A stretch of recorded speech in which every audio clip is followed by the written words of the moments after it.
tunazungumzia nini? Sasa hivi tunazungumzia mada inayosema unyanyasaji wa kijinsia. Unyanyasaji wa kijinsia hapa Tanzania na duniani kwa ujumla. Na hii imetokana na mada ambayo mashirika mengi ya wanawake ya kutetea haki za wanawake wamekuwa wakitufuata wakisema jamani, kuna hivi vitu tunavipanga, tutaviongelea kwa awamu. Na tunachoangalia sasa hivi ni jinsi mwanamke anavyonyanyaswa hapa nyumbani, jinsi anavyopigwa, labda jinsi anavyoonewa katika nyumba, maneno, kauli, unyanyasaji wa kijinsia, wa kisaikolojia na kadhalika na kadhalika. Ananyanyasika kwa njia gani hapa Tanzania? Jinsi ni aina mbili, kwamba kuna ke na me. Sasa mara nyingi sisi wa Afrika, hasa wa Tanzania, tulizoea sana kuwafanya ke ni kama watumwa. Ke ni nani? Ke maana yake watu wa kike, wanawake.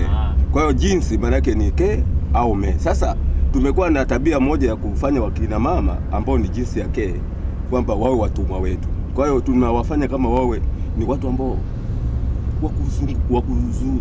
wakusumbuliwa hata kama kwa mfano, hata hivi utakuta sheria zingine za kimila, utakuta ke mara nyingi wanatumikishwa zaidi, wanafanya kazi nzito zaidi, wanabeba mambo mengi mazito, lakini wanaume tunakaa tu.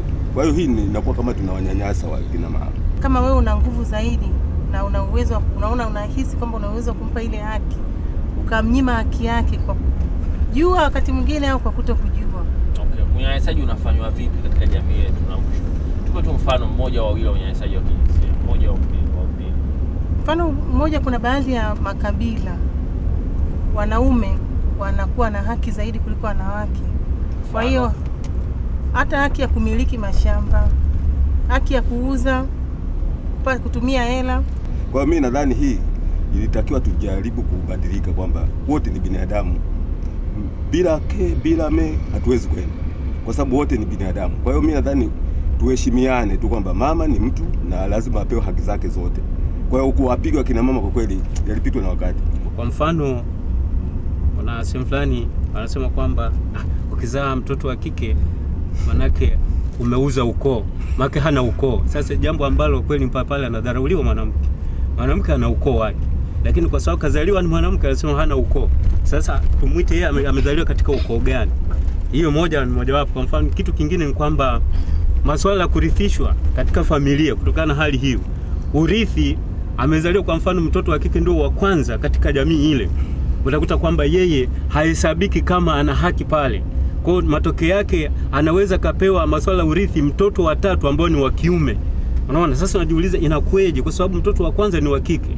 Hata elimu utakuta kwamba atashughulikiwa huyu mtoto wa kiume, yule wa kike ataachwa tu katika mazingira fulani ambayo ya utata kidogo. Na ubaguzi unakuwepo hata katika kumwelimisha. Utakuta kwamba elimu atapewa zaidi nani? Atapewa mtoto wa kiume badala ya nani? Ya mtoto wa kike.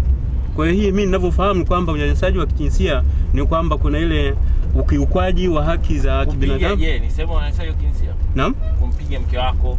Kumpiga mke kwa kweli haistahili. Hakuna haki, ni unyanyasaji. Unampiga kwa sababu zipi? Kwa sababu yule ni binadamu kama wengine. Kwa hiyo maana haki yake. Kumpa haki, hakuna mtu anayepewa haki kwa kupigwa.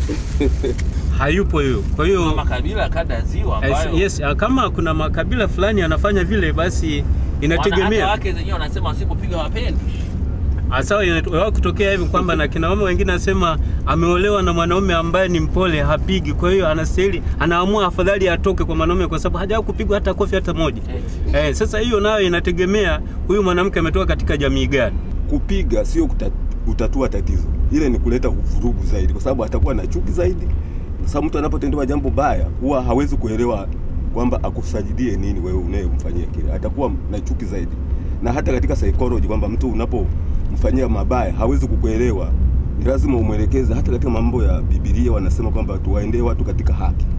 Na ndio mimi naona tungebadilika. Kwa kweli tunanyanyasa sana wakina mama.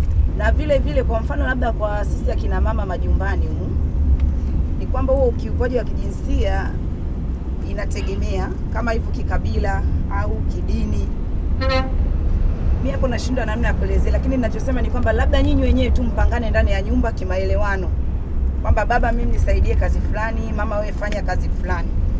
Kwa sababu ukichukua mfano labda kidini, sisi Waislamu, mwanamke amewekwa kama ni mwanamke tu na hastahili, unapomuoa hastahili kumpa hata kazi yoyote. Kazi yake yeye inajulikana ni kazi moja tu. kumhudumia mume wake, kumhudumia mumewe basi. Safi. Tunafahamu sisi. Kwa hiyo hizo kazi zingine, mfano labda kufua, sijui kuchota maji, kupika, yani zile kazi ndogo ndogo zile za nyumbani, kwa kidini yetu sisi hazistahili ukuolewa kwa sababu hiyo, ila kwa vile tu zimetokea ndio inabidi ufanye. Na haya ndio maana nasema inabidi tu maelewano wenyewe ndani ya nyumba. Haya, ukienda kikabila kama anavyosema hapo kaka kwamba makabila mengine mwanamke bila kupigwa yeye haelewi kama kapendwa, lakini sisi tunaona mtu kupigwa ni kwamba umeonewa. Kwa kweli niliwahi kuona mwenyewe kwa macho yangu kwenye TV, kuna mwanamke alichukuliwa akaning'inizwa juu akapigwa mpaka miguu ikavunjika na mumewe, kisa kachelewa kuja kupika tu. Unaona? Ile miguu matokeo yake yule mwanamke kamtengenezea kilema, alafu ile miguu ikawa imeoza, akamweka ndani, akamtia maji ya betri vile vile. Sasa kwa kweli kwa mikoa ambayo ya bara huko bado elimu ya unyanyasaji haijafika. Wakati wa kuona kona Big Robot umefika. Kuna nini leo kwenye kona ya bibi?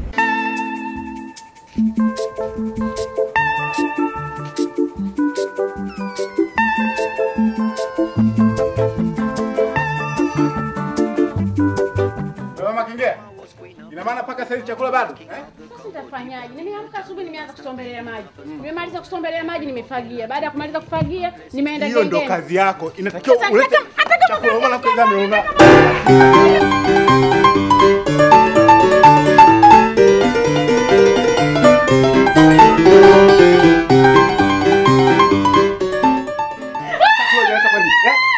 Wewe. Kwani unapika chakula paka sasa hivi? Allah. Mnatuonea unyanyasaji wa jinsia. Mimi kila siku kupigwa tu. Kazi zote nifanye mimi, nifunguza mtoto, nimpiki, nifagi. Nipiki kisha kupika na pigwa. Serikali naomba mtusaidie. Wakina mama tunateseka na kunyanyasika.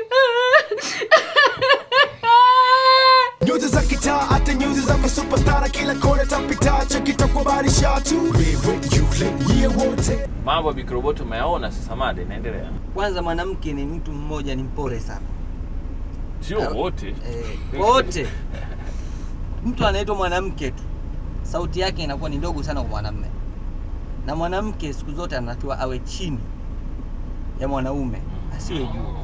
Tumefika sasa. Kwa hiyo chanzo sasa cha yote haya ni kwamba sisi tuna wanaume tunaamini kwamba tunabidi tuwe juu ya wanawake. Sasa sio unaamini, labda tumuulize yeye. Kwa nini anasema kwamba kila siku mwanamke awe chini? Kisheria, kidini, kinini? Kisheria mwanamke ndo anatakiwa awe chini ya mwanaume, kwa sababu mwanaume ndo mwenye sauti yake. Sasa hivi hata hivi mtaani unaweza ukapita, labda watoto wadogo wale wa kiume wanacheza, ukawachokoza kitu chochote, utasikia jibu lake anakuambia nyie mnamwogopa yule mwanamke, wakati ukiangalia wewe ni mkubwa kushinda wao. Hata hapo bado hawana heshima watoto wadogo. Wanasema nyie mnamwogopa yule mwanamke tu. Hapo inaonekana dhahiri kama wanawake tunazaliwa mpaka kwa watoto wadogo. Tushushe watu alafu mada endelee.